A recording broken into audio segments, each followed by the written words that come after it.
Cheers. Cheers. Is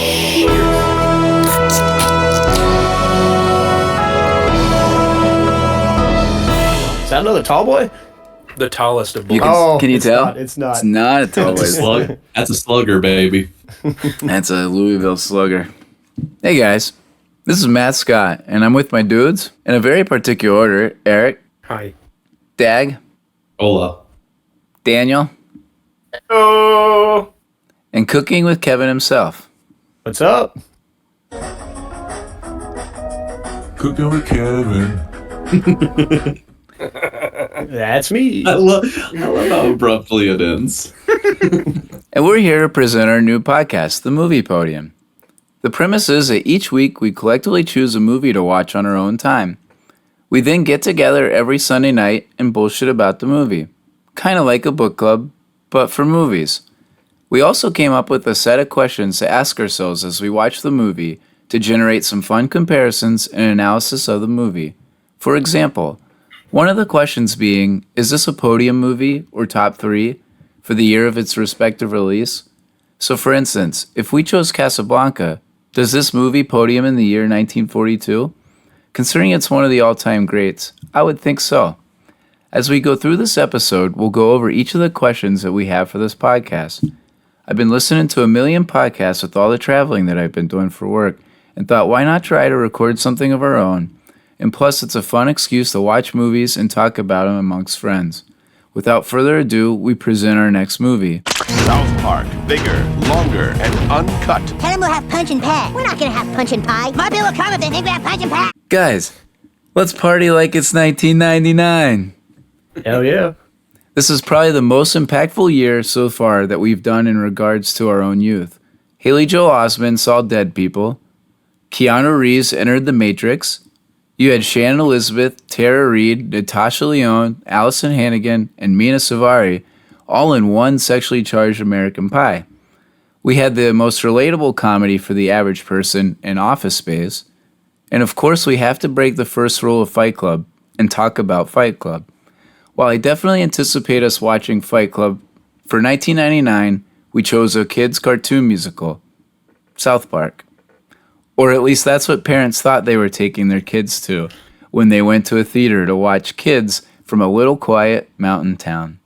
South Park's absurdity, combined with its raunchiness and truthfulness, was extremely appealing to kids growing up, mainly middle school and high schoolers, aka where we were when South Park was in its prime. Man, am I excited about this. What about you guys? Oh, hell yeah. Yeah. We all grew up watching this. Yeah. It's been so long since I've seen this. I had such a great time watching this movie again. But one movie that you failed to mention in the intro there was everybody's favorite alien, Jar Jar Binks. Fine, that's fair. Your favorite. The reboot of the series, right? The next part, the prequels did start in 99. Very good call. Don't forget to click that like button. I promise you won't get shocked like Cartman saying "big floppy donkey dick." Also, I think that's how it goes. Yeah. Also, you can listen to us on any podcast platform such as Apple or Spotify, or of course, catch us on YouTube every Tuesday. So, before we get into the questions themselves, I like to begin each show with a few random ass facts that I found during research. So, this movie has a 7.7 on IMDb. Pretty good. Low for me, but... Yeah, low for me, but pretty good in terms of being a rated R cartoon. You guys might have known, but the movie features exactly 399 curse words, right? Setting a Guinness World Record for most cuss words in an animated movie. But did you know that the only reason they didn't go higher than 399 is because the cutoff for an NC-17 rating by the MPAA was 400 cuss words. Is it really? No shit. They did their research. They sure did. What? Take it right to the limit. Yeah. That just sounds just like them. Was it shit that they were allowed to say one night? And they kept the counter on the bottom Oh, that's right. I forgot about the counter. You're right. They did have a counter for that. And it just kept dinging and dinging. Because I can't remember if it was shit or fuck. It was shit. It was shit. It was shit. Okay. Shit. That's I think awesome. I think the episode's called "Shit Hits the Fan." Yeah, that sounds right. It hits the fan. It hits the fan. You're right. That's perfect. So the song La Resistance and even the character The Mole are both intended as homages to the stage musical version of Les Mis. Would never have known Jean Valjean or any of those musicals at my age when I saw this at 12, 13. But, I mean, you can definitely see the resemblance, especially Red and Black from Les Mis when they're all grouped together in the different chants and they're marching and they're fighting for a cause. But when I was 12, I would never have gotten that. I was actually going to ask, because I think Dave and I were talking about this before. This movie came out in 99, but I know I did not see this movie when it came out. So when did you guys see that? I want to say it was probably, I was maybe 13, 8th grade. It was definitely the 2000, early 2000s before I saw it. Same here. I definitely didn't see this one in theaters, no. Yeah, so I started watching South Park before the movie came out with my grandpa and uncle. So we actually talked about going. I tried to talk Roger into actually going to see this, but my mom, I don't remember the exact scenario, but I tried to go see American Pie and South Park at the time. Neither happened, though Daniel saw American Pie 3 with me and my mom. But I definitely saw South Park at a young age because Lindsay rented this when she was in 3rd grade. So I think we were when it came out in 2000. So another. It's for kids. Yeah, it's sure. It's a cartoon. It's for kids. The first 3 minutes are for kids, right? I mean, again, the build up is perfect. Yeah, it gets real not for kids real quick. One thing that kind of blew my mind was Stan's family, parents Randy, Sharon, and sister Shelley are named after Trey Parker's family. Did not know that. And Kyle's parents, Gerald and Sheila, are actually named after Matt Stone's parents. And did they model Stan and Kyle after themselves, though, kind of, too? Yeah, definitely. I guess that makes sense. Yeah. Yeah, there's definitely resemblances there. Here's a good question. South Park was the highest grossing rated R movie for an animated film for 17 years. Can anybody name the movie that beat the record in 2016? R-rated animated film? Yep. 2016. What came out in 2016 that would have beat it from a grossing standpoint? I thought this was hard. I wouldn't expect anybody to get it, but I just thought maybe someone. But I had to stump you guys. Yeah, I'm stumped. There's the sound. So it was Sausage Party. Yeah. No, I never would have gotten that. I would have assumed it was a Japanese anime or something. For inflation, does that count? I'm sure that had something to do with it. I don't know. I didn't dig that deep. Sorry, but I thought that was funny. Blame Canada was nominated for Best Song in 1999. What actually won was "You'll Be in My Heart" from Tarzan. They nominated the wrong song from this movie. Which one would you nominate? Up There is definitely the song they should have nominated, but the Academy are too big of cowards to nominate Satan. So Kevin, who sang "Blame Canada" at the Oscars that year? Oh, it was our boy Robin Williams. Yeah. It's a hilarious performance. I actually rewatched it before this recording. Did you really? I need to go back and watch it. It's very theatrical, and he wasn't allowed to curse on stage. So when I think he says shit in the song. So instead of saying shit, Robin Williams turns around and doesn't say anything, and then the whole everybody on stage just gasps, and then he just continues with the performance. But now when he sees me, he tells me to myself, blame Canada. That's all. I need to go back and watch that. Absolutely, it's pretty hilarious. That's cool. And another funny thing with that is that Matt Stone and Trey Parker on the red carpet were dressed in drag. And then also claimed they were on LSD. Just like our boy Doc Ellis throwing a no-hitter on LSD. Yeah, that's the exact same thing. Yeah, something like that. Last one. You know when Kenny says goodbye at the end of the film when he takes off his hood? Actually, I had two things with this. Does that remind you of any other movie when he takes off his hood and kind of goes to heaven and then redeems himself? Speaking of Star Wars. Oh, I was going to say Ghost with Patrick Swayze, but... Well, so something I read was that one of the inspirations for that was Anakin when he kind of meets his full storyline, and you kind of see him at the end of Jedi. Yeah, and the other interesting thing about that is when he takes off his hood, he said, "Goodbye, you guys." That was voiced by Mike Judge. Oh, I did see that. Yeah. I saw that. Yep. So, of course, that's awesome. Another one of our favorite creator of animation films and cartoons. I mean, obviously, Beavis and Butthead, King of the Hill, Office Space, as we talked about. He has a line in that movie, so they obviously had some kind of relationship. Hilarious. Yeah. Well, I think it's awesome. Matt Stone and Trey Parker can just bring in some random big names to play some really small things. Yeah, like George Clooney. Do it. Right? Yeah. George Clooney in the ER scene. Yeah, and he's also the dog. Yeah. Or cat? Is it the dog or cat? He's a dog. Yeah, is he? He's a gay dog. Okay. Yeah. Oh fuck! I can't even remember. It's been so long. Wow. That's right. Because there's the whole scene where he like chases a female dog around, right? Like. No, boy dog. Or a boy. Oh yeah, it's big ALs. Big ALs. Big gay. Oh my god, I'm getting some good nostalgia there. Oh my god, you're so right. All right. Hell, they even brought Jennifer Aniston in for an episode. Oh yeah. For they're getting gay with the kids is here. Yep. And anyways, that's the show, not the movie. So let's get into it. Favorite thing about the movie?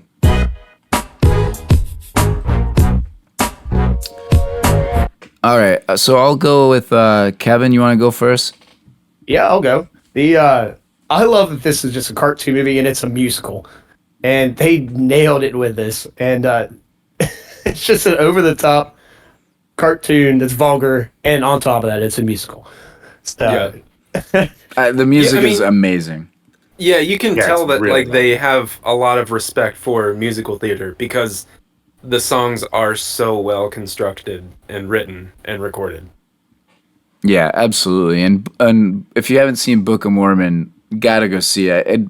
Honestly, it'd be a really fun thing to do as a group. If we all if it ever comes around here, or Columbus or wherever, we should all go see it because it's not your typical. It is a musical, but it's gotta be the funniest musical that I've seen. It's unreal, and obviously it has that same influences. So that's something that we should all do. Dag? My favorite thing about the movie was the Kenny hospital scene. Again with George Clooney. With George Clooney, how traumatic Cartman and Kyle are watching the whole event go down, and then Kenny dies. You think he's going to heaven. He gets up to the pearly gates, he pushes the button to go in, and it says access denied. Could it be that you are free at night?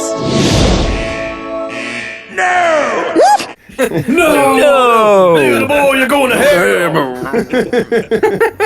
And then a bunch of CGI, demons and shit. The best animation they do in the movie. Wasn't Gandhi? There's a lot of throwbacks in there, some ridiculous. Yeah, Gandhi's one of them. What do they say? Sorry, little boy, we've replaced your heart with a potato. You have 51 seconds to live. You have 50 seconds to live. It never gets easier. And then they stand up and walk away.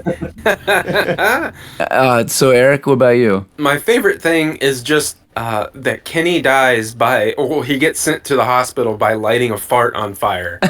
Because that's just ridiculous.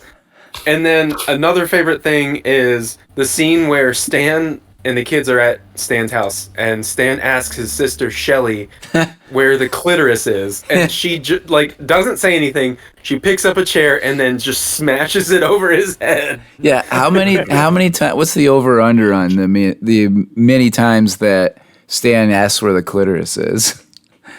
Like 8? I don't even know. It's got to be like close to 10. I mean, he asks Chef, he asks his sister. No, Chef's the one that tells him about the clitoris. Oh, but he asks. But he asked Chef. When he you asked find Chef like a couple times. the assembly, he's like, Chef, I've talked to everybody. Nobody can tell me where the clitoris is. Yeah, he asks him at the assembly too, when the Baldwins get bombed. Not the Baldwins. And then the Arquettes get bombed later on. Yeah, don't want to go, hey, you missed me! And then this one more plane comes by and just drops a bomb again. Oh, this is Alec Baldwin. You wanted Daniel Baldwin or whatever it is. Daniel, what about you? My favorite thing is the theme of the movie. About how like parents blame everything else other than themselves for the faults of their children. And like my parents made sure to monitor what sort of media I was intaking. So I had to watch shows like South Park and Beavis and Butthead on the sly. But Russell, like they parented me instead of letting the TV parent me. Sure. So I came out a pretty well-adjusted person, as opposed to like the people who just let their kids watch shitty TV and then they become shitty people. Yeah, I mean, it goes twofold, right? So it's funny that I was probably the first one to watch it, but I probably started cussing a lot later in life than everybody else here. So, yeah, there's some irony there, right? Yeah, we had to dare you to cuss in college. Yeah, and then alcohol kind of helped. So my favorite, and it kind of piggybacks off that a little bit, but my favorite part is the irony of this movie. So not only are they breaking the fourth wall and just kind of commenting on their own experience with offensive language, but also like how well we toy with the idea of the persuasion of language. So it's hard for me to agree that language is the main reason a movie can have a certain rating. But it's also, right? But it's also funny because the boys go see a rated R movie and then the language is so powerful that it becomes part of their vernacular. So like that combo, I mean, it really can happen. Even though I'm not the person, I was listening to Eminem and not saying, fuck your mom all the time. But a lot of kids were doing that because of what they watched, like Daniel just said. So I can't deny that there's some truth there, or, just hearing things that can persuade you to saying those words. But I do struggle with how big of a deal it is to just say a cuss word. Like if there's meaning behind it, it's obviously worse. But if it's just to be funny, that's a different argument, right? That's a different story. And I love how they toy with that idea and play with the irony of it. American society would rather see somebody get killed than somebody say the F word. Right. Our kids are cussing, so now you're dead. Yeah, absolutely. Right. Yeah, absolutely. All the time we see PG-13 movies that have way more violence, like our Bond movies. I mean, the body count was 60, and the world is not enough. 60. And it's the scene it's that okay. But the scene that the parents probably all got upset about was the scene at the end where the infrared gets a little too hot. Yeah, that's not real, kids. You can't do that. Have you watched this with Miles and Cohen yet? South Park? No, I purposely did not. We did watch Iron Man with Cohen, which was fine. He liked it a lot, actually, but not South Park. Miles is going to love this one. 6 is a little too young. 3rd grade with Lindsay. No. So third grade, that's it? Okay. So what you're doing is called parenting, man. Yeah, well, there's got to be a little bit of monitoring, right? There's a little bit of both. Yep, absolutely. So least favorite thing about the movie. Dag, you want to go first?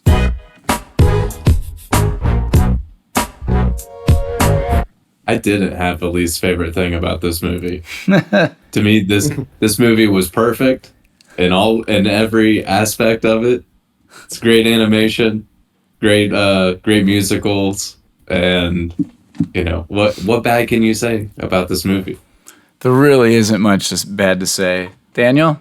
My least favorite thing is the thing that propels the plot forward. It's Sheila Broflovsky. Yep. But she's supposed to be your least favorite thing in the movie. She's, to quote Mr. Eric Cartman, she's a big old bitch. And she is biggest just the bitch in the whole wide world.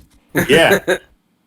She is just the worst person in the movie. But again, she's necessary to the movie because the plot is her trying to kill Terrence and Phillip. Like, without her, the movie doesn't exist. Agreed. But I agree 100%. She's also my least favorite. And kind of just the, not only that, but just her contradicting herself by preaching, saying, like, you can't say these bad words. What a bad influence you are. So let's murder you. Let's kill innocent people because you the Canadians. Because you persuaded my kids into saying bad words. Yeah. That couldn't. She's definitely the least favorite thing for me. Eric? My least favorite thing, like, I love the movie, but some of the language and, like, jokes are definitely of that time when it was, like, way looser and, like, everyone said awful stuff, but, like, we didn't know it was awful. So it'd be even too far for Matt Stone and Trey Parker to do today, as much as they push the boundaries. So a little I don't bit. know. Yeah, a little bit. So I actually watched the post-COVID episode last night. Okay. I gotta say, they toy the line still. It's pretty funny. Okay. They really do. There's some things and they kind of like, again, they toy with it. So like they'll set up the joke. Like Jimmy is still a character and he's actually a late night host and he'll like tell a joke and he'll say something like the Mexicans or you know why the Mexicans are bad. And he'll say something and then he'll goes, oh, but they're really good people. And like he'll like kind of like teeter it and then there's a punchline to it that he's not gonna say. So like they're still going for it. Okay. I didn't know because I fell off with South Park. Yeah, me too. I mean after this movie and I was talking about it, I wanted to go back and watch it. So it's actually still pretty funny. More than I expected at least. Kevin? I think I got 8 seasons to catch up. I love the transition that has been made in South Park. You know, when they first started the show, it was all about the kids' antics and what they got into and everything. And then as they've gotten older, it's transitioned into taking more of a role into the adults of the show. Yeah. I mean, Stan's having a lot more. Yeah, Randy has become such a good character. He's a legend. In the show. He's a legend. I'm sorry, I thought this was America. I mean, he has a weed farm. Later in the Integrity Farms. What's up, everybody needs a little integrity. Kevin, what was your least favorite thing? Oh yeah, we were on this. There's really not much, and it's something I just had to pick something to change if I were to change it. And speaking of, it's the Saddam song "I Can Change." It's my least favorite song in the whole thing, and I honestly think that movie could have been the same without it. But I don't care that it's in it, and that's about it. I mean, I'm not criticizing it harshly. It's just, that's like the one thing I think I would change if I had to change something. Yeah. I think it's funny, but yeah, I get it. Absolutely. There's at the end of the movie when Satan throws Saddam into the pit or the fire, right? They also cited that was kind of a homage to Return of the Jedi there too. Oh, Emperor Palpatine being checked down the Yeah. Reactor. Yeah, apparently not a surprise, but they are Star Wars fans. There are some parts of this where they kind of throw in some Star Wars, not references, but homages, right? There's the little scenes here and there that are kind of cool. So I'm really excited about this one because, as we've talked about it being a musical, the songs are incredible. I really want to just go back and listen to the soundtrack over and over again. So with that, we've got favorite song moment or score scene.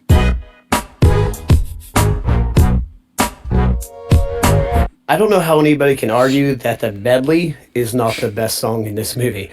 I'll argue damn it. Every song in this movie is in that medley, and a medley is not easily put together. And they put it together, and it works extremely well. And it's perfect. It's pretty good. Mine's a little more subtle. Mine is all the moments through the movie whenever Stan is singing about Wendy in his head every time he sees her. There's the girl that I like. Now more than ever, she gives me butterflies. That's so good. I went with the way that I chose this one is like which song stuck in my head the most. That's how I went with it. Yeah. Okay, yeah. So when I was watching the movie, I thought it was going to be Mackie's song because I love that song. But the one that I keep singing over and over again in my head after, like, days after, is Brian Boitano. So I went with Brian Boitano. So I just see you at the gas station pumping gas, and you're just singing that while pumping gas, and you're on the other side like, what the hell? Daniel? For me, it's Up There by Satan. It's the ballad. Like, it is. You know, every record has a ballad. Every musical has a ballad. Yeah. That's the ballad. And they gave it to Satan, the Prince of Darkness. And the ballad is about how he longs to be in a place more peaceful and nice than hell. And it's just after he's had his heart torn up again by Saddam Hussein. You know, Saddam Hussein is an abusive lover mentally and probably physically. Probably in real life. Satan is this broken down victim and sings about wanting to escape to a nicer place, which is just like, it's such a breath of fresh air when it comes to Satan, the character, because in, you know, everything, he's just this prince of evil who doesn't have any feelings. He's just all about evil no matter what. And it's like, looking at giving him some actual motivation is such a ballsy thing to do for Matt and Trey to make that decision.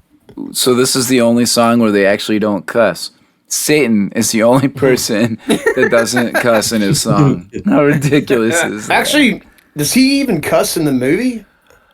I can't remember him cursing in the movie. He might say hell. Asshole. Does hell... Does hell count? Saddam an asshole. Hell's a place in this movie, I think. Oh, he might say an ass. Yeah, that might be. He might call. Yeah, I think he calls Saddam an asshole. You're such an asshole. Yeah. Yeah, that sounds about right. So, Eric, you mentioned it, but my favorite's "It's Easy, MK." Like that song is so damn catchy. All the words that he comes up with to replace those. Instead of shit, say poo. Yeah, exactly. Poo head. And the poo is cold. Instead of ass, say buns. Surfs on a platter. I kiss my buns or your buns hole. You're cured.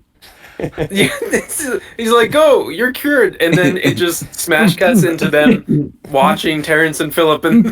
I just like it. I like it. I like at the end when they're laughing, or Mr. Mackey's laughing. He's like, "Okay." Okay. I love the scene in the movie where all the kids have seen the seen the movie for the first time, and they're all wearing their Terrence and Phillip gear in school. And then Mr. Mackey comes onto the PA and he says, "Any student that's wearing a Terrence and Phillip T-shirt needs to leave immediately." And just, everybody cheers. Gone. Wait, I think Butters is stuck in there.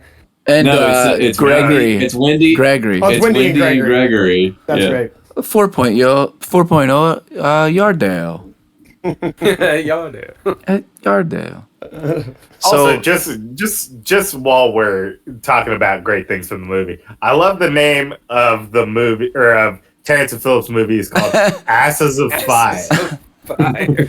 Which maybe that's why Kenny lit the fart on fire. I mean, There we it go. is. Yeah. But, so next question we've got: who won the movie?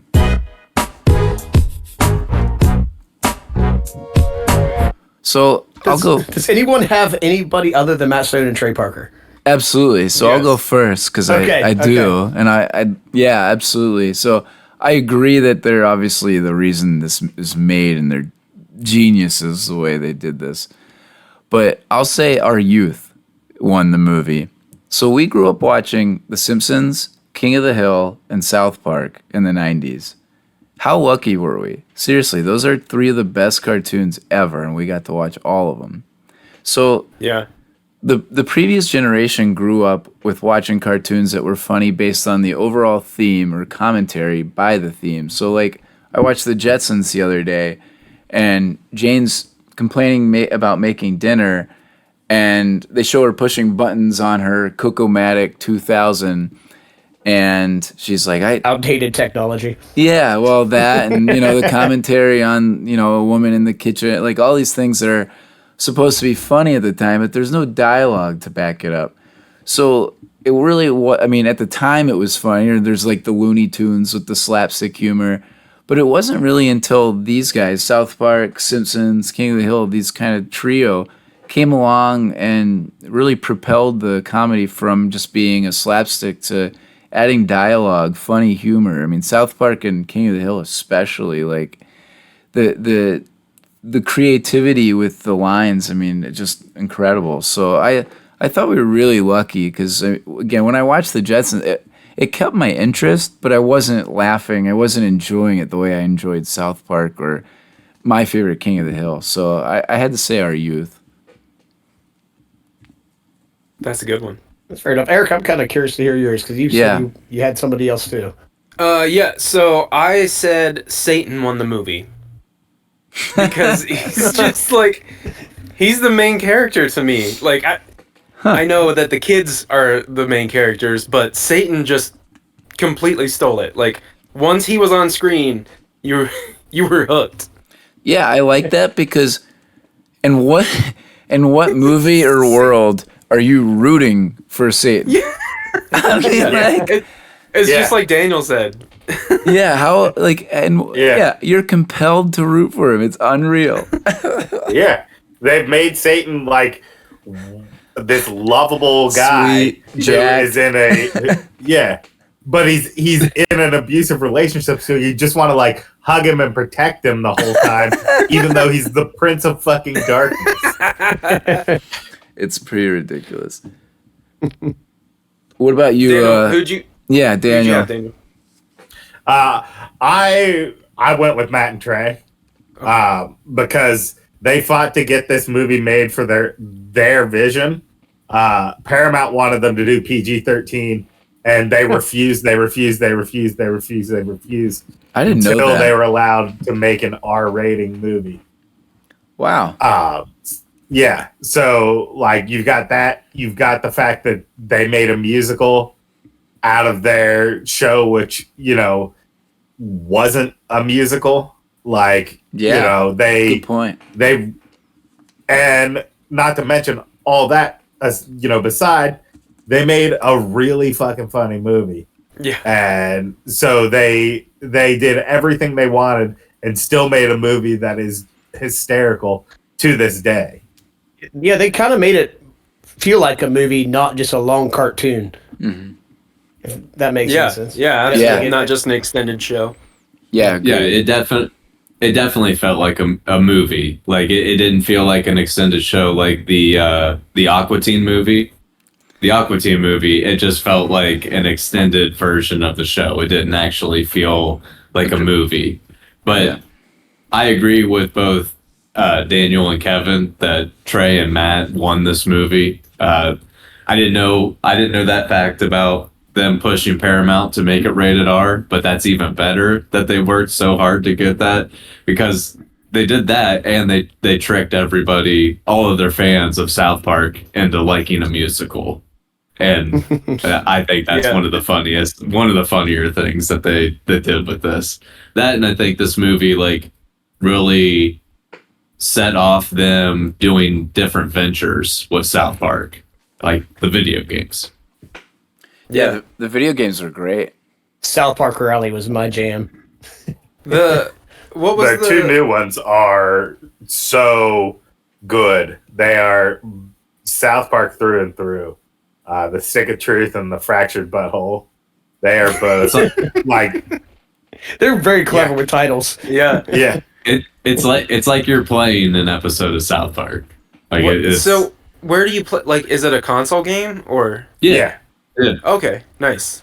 We also had Chef's Love Shack. Did you guys ever play that one? Yeah, that was a trivia game, right? That was the trivia game, yeah, for the N64. Yeah, of course that appealed to you. That's a Matt Scott game. Then what was the first-person shooter one where you could throw snowballs? I believe it was just South Park. It was just yeah. Okay. Yeah. That was the first one, wasn't it? That's the one I remember. Yeah. I just remember playing South Park Rally, and then it was kind of like Mario Kart, but not really. But you could like send out a thing and give everyone pink eye. Yep. Next we've got, is this a podium role for any of the top billed cast members?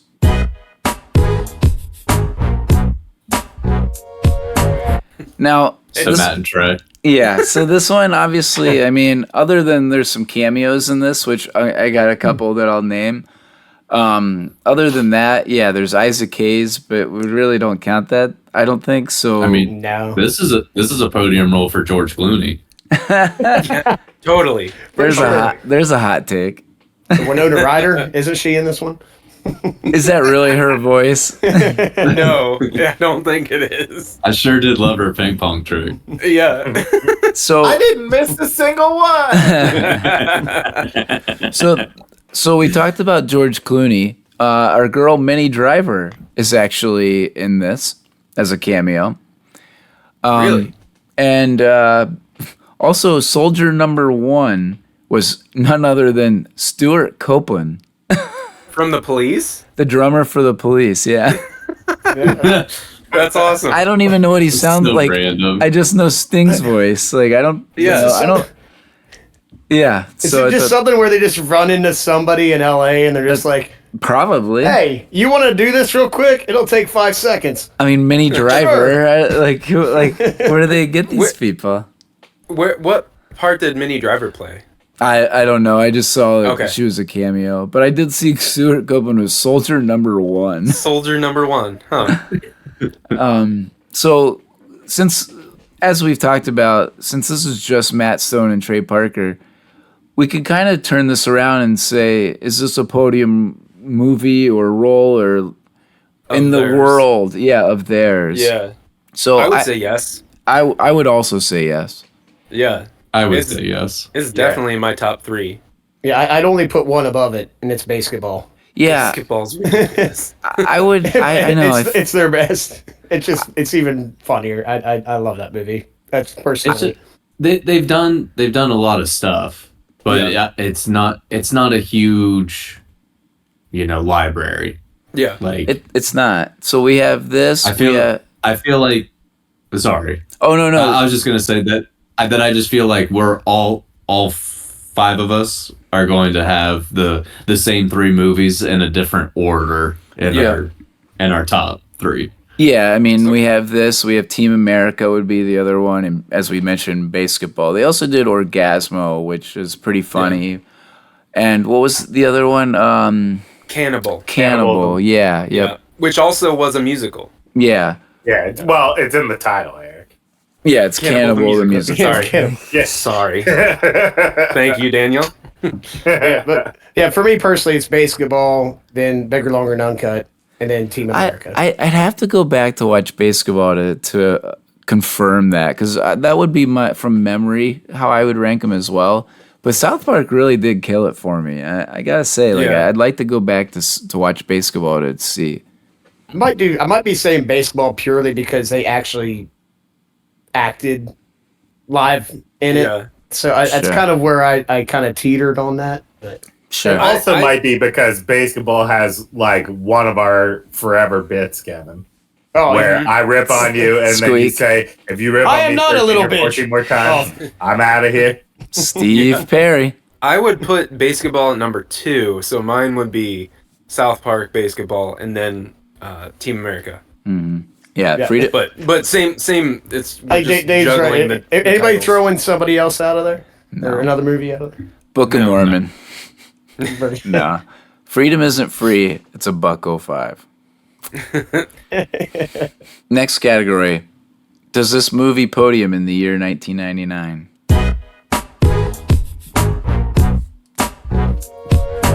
Who wants to go first? No. Kevin? Yeah, Kevin. Who do you have? Who do you have? I love this movie, but I have 5 movies right here. Maybe not in order, but The Green Mile, Fight Club, Green Mile. The Sixth Sense, Boondock Saints, and I mentioned this before. I love The Thomas Crown Affair, and it came out this year also. Who's in that? Pierce Brosnan. Thank you. You guys are missing Wild Wild West. So, what's your top 3? Me? Yeah. Yeah. Wild Wild West, number 1. Jesus Christ. You want to fight, Kevin? Hold on, I need to. I need to go to Google. That is notably known to be like one of the worst movies ever made. Well, Eric's while Eric pulls his list off of the internet. Yeah. I'll go ahead.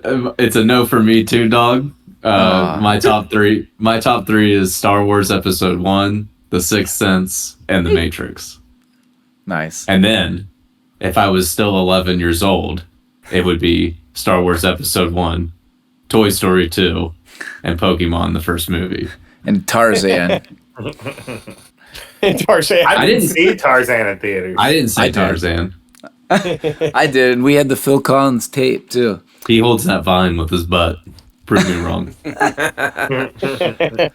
Daniel, what about your top 3? Movie podiums in the year 1999? Mine would probably go The Matrix, Austin Powers, The Spy Who Shagged Me, and then Fight Club. Nice. That's the first Austin Fight Powers Club movie? or Episode 1. Fight Club or Episode 1. It depends on the day. Is that the first Austin Powers movie, or is that the sequel? I can't remember. That's the first one. That was the first one. That's the second one. I'm sorry. The first one is International Man of Mystery. Yeah, Correct. that's the second one. The first one came out in 97, I believe. Yeah. The Mummy came out this year, too.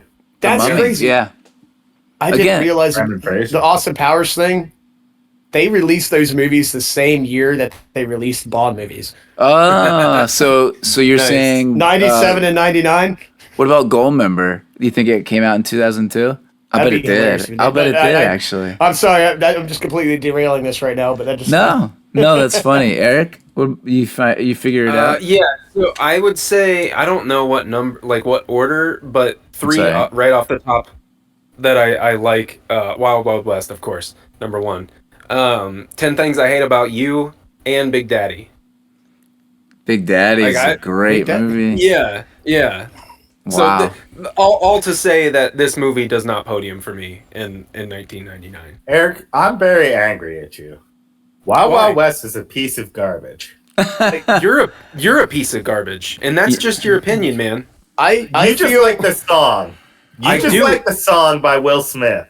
Yes, you are correct. I think Daniel and I have the same feeling about Wild Wild West as Matt does about Jumanji. I like Jumanji better than Wild Wild West. Let's be honest. Jumanji's a way better movie. Yeah, Jumanji's not bad. It's just not top 3. But Wild Wild West is like a 4 or 3 on IMDb. So this also does not podium for me. While I do like this movie, yeah, right. I do like this movie a lot.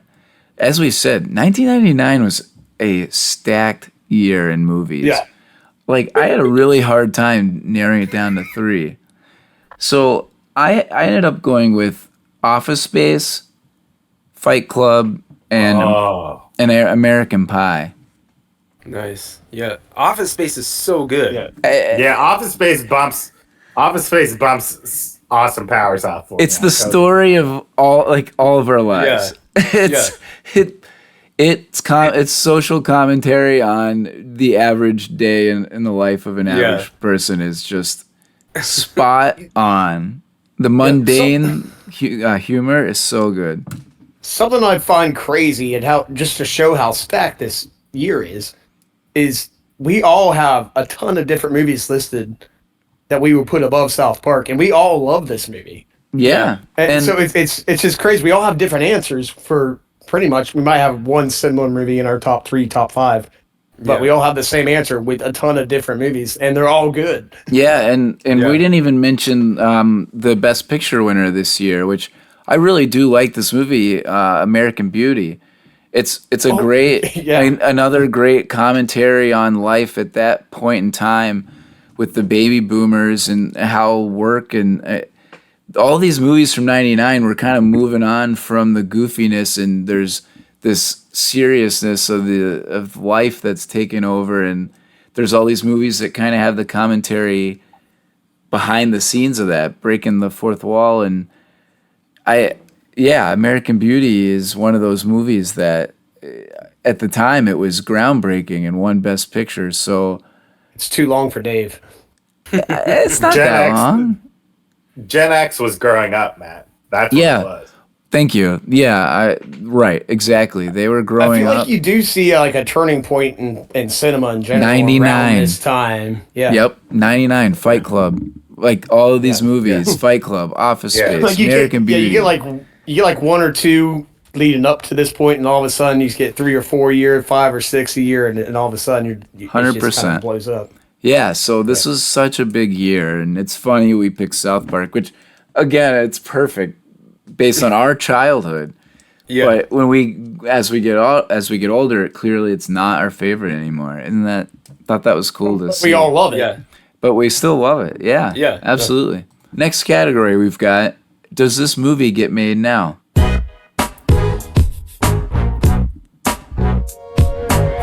I mean, I think all our comments are going to be the same. I would imagine. Yes, but some of the things are going to be corrected, right? Yeah. Right. For minor. Sure. Yeah. I think it would just be corrected for modern times, like modern events. If that makes any sense. Part of that too. Yeah, part of that, and then some of the jokes I just think will get taken out or rewritten. Like I said, with COVID or post-COVID. It'd be the Kardashians instead of the Baldwins. Exactly. But I feel like they would. I feel like they would still keep it the Canadians.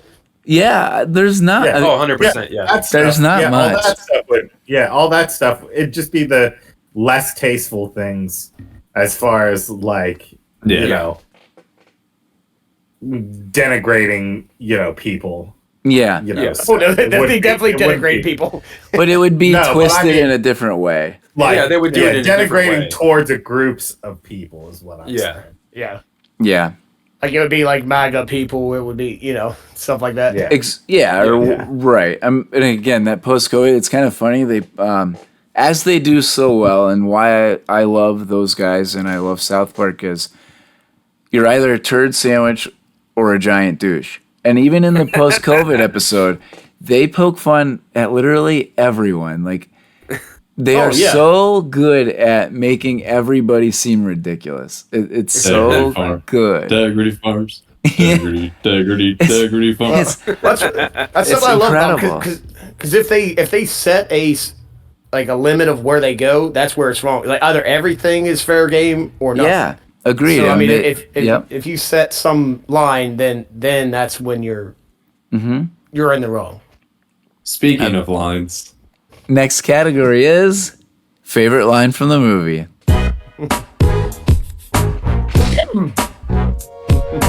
Dude, there were so many from this movie. I wrote down quite a few.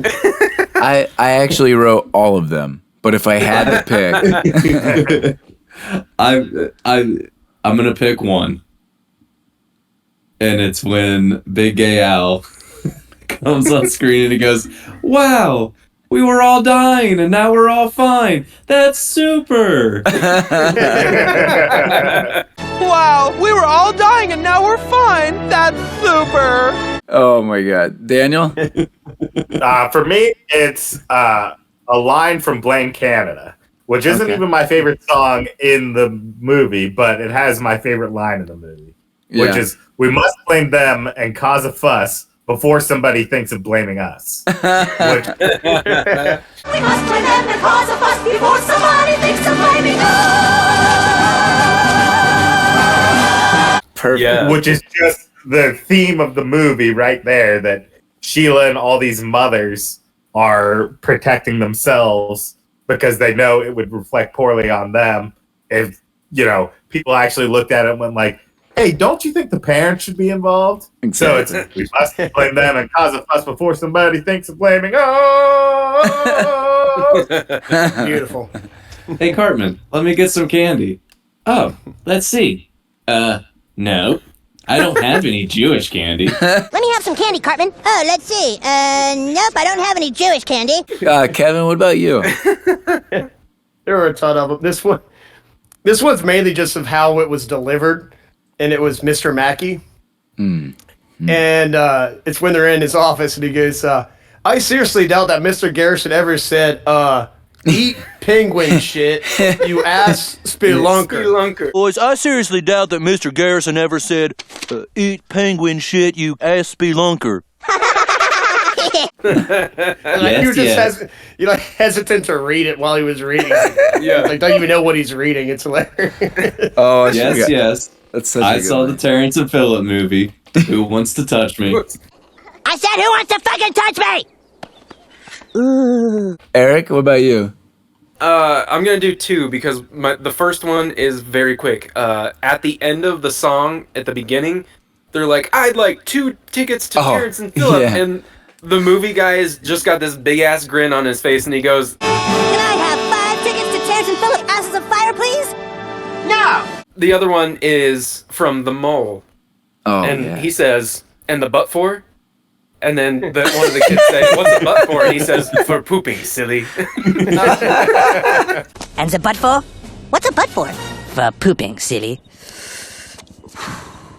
I laughed really hard during that line, for sure. Look, Mr. Homeless Guy. He's smoking a cigarette, too. Yeah.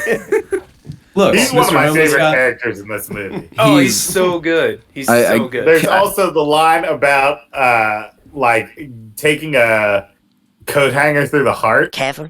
Was my mother careful when she stabbed me in the heart with a clothes hanger while I was still in the womb? So it's just like, oh, Jesus, man. Did they just write that in there? So I went with when they're talking about their game plan for fighting Canada or attacking Canada, and the screen's not loading, and he's like, "It's Windows fucking 98. Get Bill Gates in here." Oh, what's wrong with this thing? It's fucking Windows 98. Get Bill Gates in here. And just the adding the fucking to Windows fucking 98 is just, I couldn't get over it. Feel free to come back and visit us anytime you want, Satan. Have you ever heard of the Emancipation Proclamation? Don't listen to hip hop. That was my second favorite. That was my second. I had to put it out there. There's also, Mother, you tell me if you were in a Shiza video. You tell me, right? She just leaves. Of course. Of course. Good night. Yeah. Sure, hon. Look, Mr. Homeless Guy, if you don't want to buy us tickets and not get your $10 and not buy yourself a bottle of vodka, then be my guest. Man, I thought we were getting a top 5 there, but there's way more than top 5. There's too many. The whole movie. Yeah.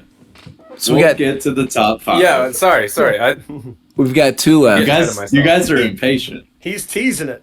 We've got foaming 2 at the mouth. We got 2 left. Most likely to be the off-screen drunk.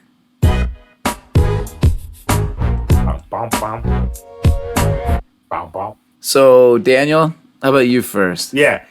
Mr. Garrison. I said the same thing.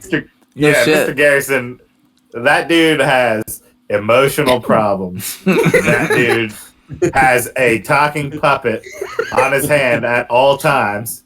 At this point, yeah. I want to point out, and that dude, yeah. Well, I want to point out that I think that's like their way of saying he was gay, because at the end of the movie, Satan finds the puppet and starts talking to himself. Mr. Hat. Mr. Hat. I didn't take it that way at all. I thought it was just a stupid I don't know bit where anyone who has this puppet on their hand is like, well, yeah. I mean, maybe I'm wrong, but I just thought that was interesting because at that time he wasn't out yet, right? Yeah, at the end of that movie too, he loses Mr. Hat, and you just hear it. No, Mr. Hat. Yeah. While the kids keep going. Sorry, Daniel. Go ahead. Finish your thought on Garrison. No, I just like that dude is not emotionally stable. That dude is going home and drinking a lot. Yeah, absolutely. Plus, he has to deal with those kids, those little shit kids. Dag, what about you? No, who'd you have? I had Mr. Mackey. So yeah. So what I said, Mr. Mackey, and I said, or that he used to be, and that's why he became the guidance counselor.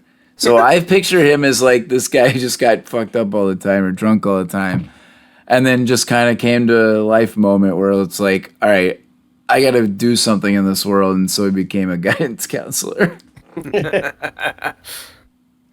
So I also had Mr. Garrison. Oh, okay, nice. And before we get to the end here, I know you guys were looking for the South Park top 5. Oh yeah, So the South Park top 5 is going to be my top 5 favorite South Park characters. Yes, I was wondering if this would come up. Perfect. So number 5, I'm gonna have to go with Butters. Whenever Butters becomes Professor Chaos, those are some of my favorite episodes. Whenever just Butters getting in trouble with his parents, he's such the happy-go-lucky character of this just filthy show. Wait, in this movie, isn't when Cartman goes, "Who wants to fucking touch me?" Isn't Butters the one who goes and rubs his shoulder and goes, "Ooh"? Yeah. I think it is. At number 4, I got to go with Cartman. Cartman's got all the one-liners. He becomes a cop. He becomes Awesome-O. He fucking kills. Who's the kid that he kills and puts in his parents' chili? Scott Tedderman. Scott Tedderman. Yeah, he kills his parents and then puts it in the chili and puts in the chili and feeds the chili to him because it was a chili cook-off. All because he bought Scott Tedderman's pubes. Yeah, exactly. Number 3, I got to give it to Chef. Yeah. Mainly for how they did Chef at the end. Yeah. I mean, that was just such a with the way that it ended for them personally, for them the way that they took him out in the show was pretty rough. Savage. At number 2, our boy Tally. When Tally was introduced as a character. I love Tally. I absolutely love Tally. What was the name of the video game system? The Omega Sphere. Comic Games. Yeah. The Game Sphere. Game Sphere. Tally, you must choose getting high or saving your friends. I choose both. The Funky Town. When he plugs in the numbers, they're like, "That's it, that's it." And they're like, "Oh, you figured out the code?" No, that's the song, "The Funky Town" or whatever. That's the theme to Funky Town. I always think of that. I can't believe you forgot about Tally. And then the number 1, the end all be all South Park character, Randy Marsh. I knew it. I absolutely knew it. Yeah. It's ectoplasm. Going to California way. That season was so stacked for him. That was also the season he got in all the fights when he tripped.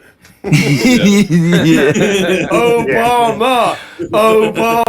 Like that season just propelled him into that like top tier character. And then the Integrity Farm season, where him and Tally become business partners and start a weed farm. It's some of the best stuff that I've ever seen. It's the pinnacle of his storyline. and he's the reason for the pandemic and us all getting COVID. Yeah, exactly. It's because he went to Wuhan and he fucked that bat with fucking Mickey Mouse. I love the Guitar Queero episode. Again, they still don't let go. He just comes down and plays in his underwear, just trying to learn how to play the. It's awesome. Guitar here. That's a great top 5. I don't have any qualms. No, I really don't. Randy and Tally are such a awesome duo. I put Cartman higher simply because Cartman carries like the early seasons. He really does. He does carry. I mean, and it's funny because like I see most of us as the normal characters in that, but he's so ridiculous that he does kind of make the show what it is in the beginning. Yeah. And then they all kind at the beginning, as it evolves, it becomes different, but. So, last but not least, for sure, on this one. This one was kind of fun to do. I'm not this has probably been one of the most fun ones that we've had. But we end with casting our friends.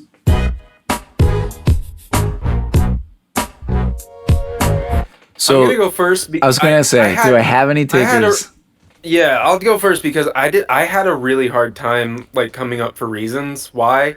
So I want to hear everyone's, but. The one that I did get, as I said, Daniel is Cartman, because he'd be the one that was caught swearing and would be made to get the V-chip implanted, and then he'd have to save all of us by combining random nonsense words and curse words together. That's so good! because that's what he does. That's so good. I had Daniel as Cartman because I said you'd be the one to kick us out of your house. I also had Daniel's card. Or go home early. But I will say the ironic thing is that you aren't really offensive the same way he is. But I really like the way Eric put it. It kind of summed up because I said you weren't really that offensive, but you do come up with random words that are offensive like that. So that's a perfect way to put it. I like that. Who else, Eric? That's all I had. That's all I had. Okay. All right. Dag? I'll go ahead. I had Kevin casted as the mole because Kevin smokes cigarettes.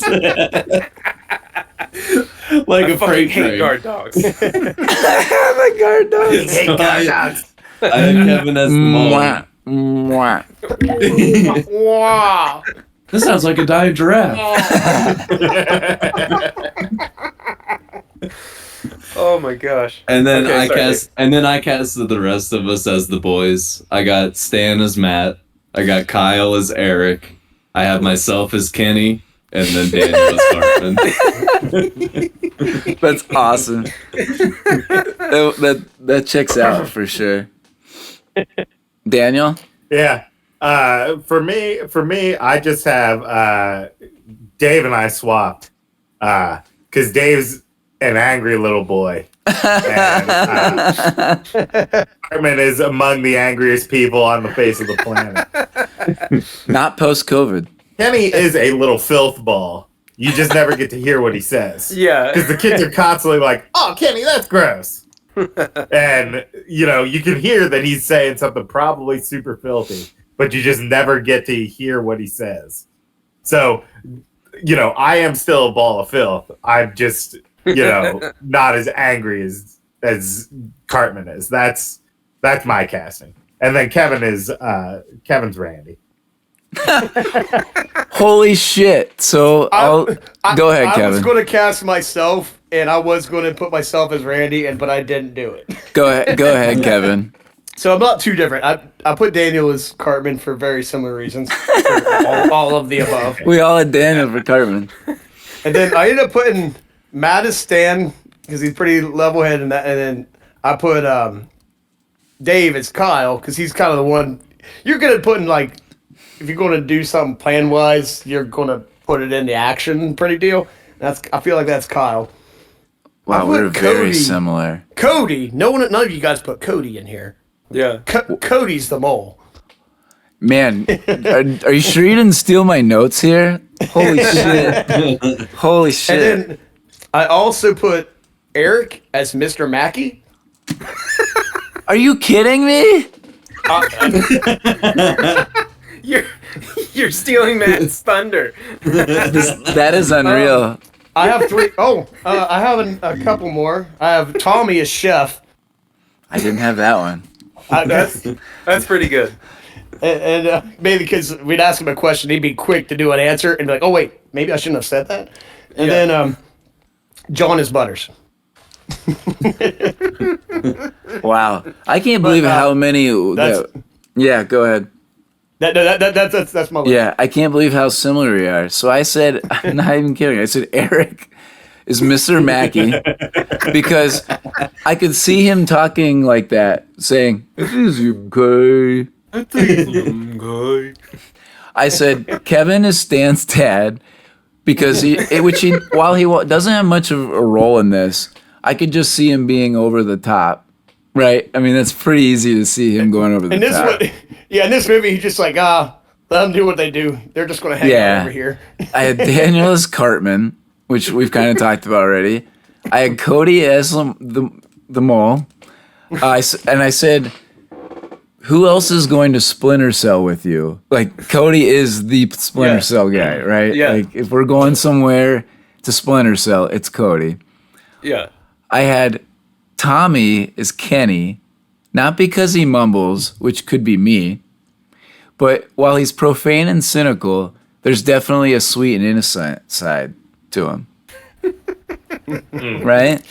Yeah. I had Dag as Kyle, which you've also mentioned, Kevin. The plan, like always having a plan like that, I could see me or Dag there. And last but not least, I had John as Satan because he break dances on a broken down cardboard box, which we've all seen him do. But John could have been like 5 characters in this, though. There were a few times where it was like, oh, or so like Kenny lighting his fart on fire. Who have we literally seen do that? I was really fighting, but it's like, oh my God, Satan's breakdancing. He like has a box and he's breakdancing. So that was mine. I cannot believe how close we were on that. That was pretty great. Good. That's funny. Yeah, that was good. Well, I had a blast with this one. This was one of my favorites that we've done because of how funny it was, but also like nostalgic. We've all seen this so many times. It really struck a fun chord. So, cheers, guys. Cheers, guys. Good up. Screw you guys. I'm going home.